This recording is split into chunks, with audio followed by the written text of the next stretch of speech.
Halo, selamat pagi di mana saja berada.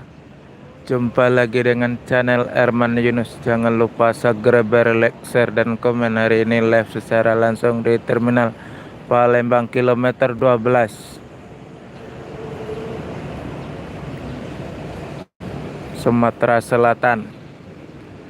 Di terminal kondisi sekarang lagi sepi. Ada 4 unit bus standby.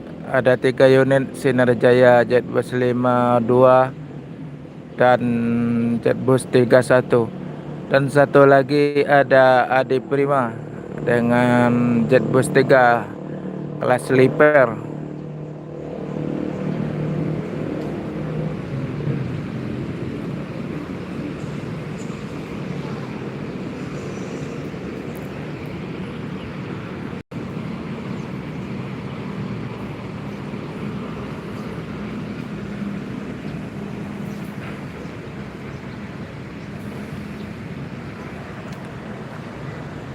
Selamat pagi mania dan teman-teman di mana saja berada. Hari ini liputan di Terminal Palembang kilometer 12 Sumatera Selatan. Di Terminal Palembang sedang menunggu bus-bus yang datang dari Sumatera atau dari Pulau Jawa.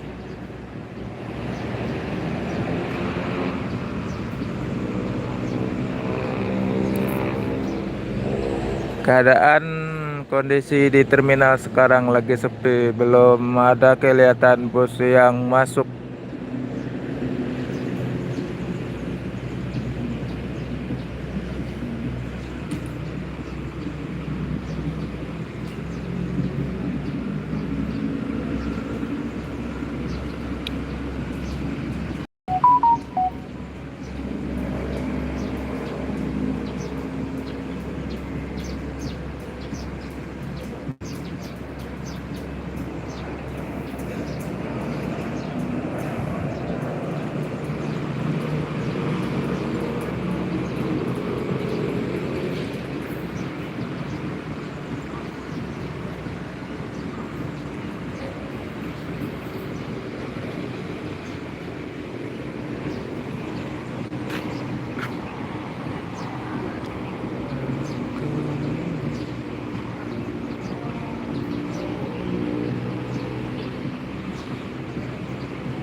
Hai juga, selamat datang di channel Erman Yunus. Hari ini liputan di depan terminal Palembang menunggu bus-bus yang datang dari Sumatera atau Pulau Jawa.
Ada satu unit Subur Jaya putar kepala di depan terminal Palembang.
Oke, jedah dulu, masalahnya bus yang ditunggu terlalu jauh jaraknya.